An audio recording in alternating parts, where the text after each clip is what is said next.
sampai 24 Juni yang saya praktekkan di video ini.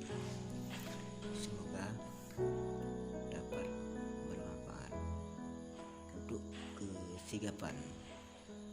Selanjutnya kita akan bertemu di video yang akan datang, dan kegunaan gerakan-gerakan ini nanti kita akan usahakan untuk membahasnya. Posisi letak tangan dan kaki akan kita bahas di video selanjutnya. Mohon pada segenap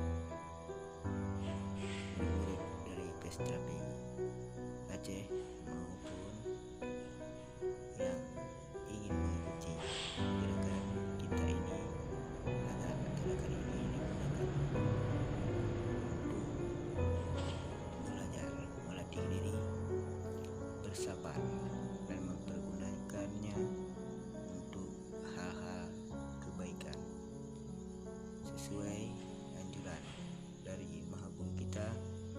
Bela diri itu digunakan untuk membela diri, agama, bangsa, dan negara kita, Indonesia, juga bangsa kita, bangsa Aceh, dan segenap jajaran anak bangsa Indonesia.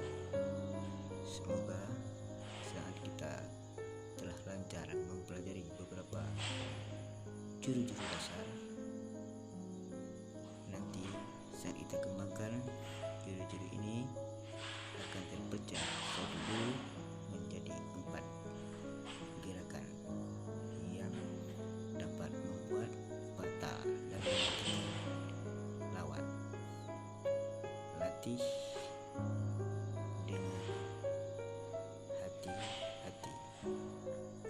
Kesigapan akan kita pelajari di video selanjutnya. Bagi yang ingin mempraktikkan gerakan ini, bergeraklah dulu secara lambat, santai, tidak perlu ban. Jangan buat badan kita kaku,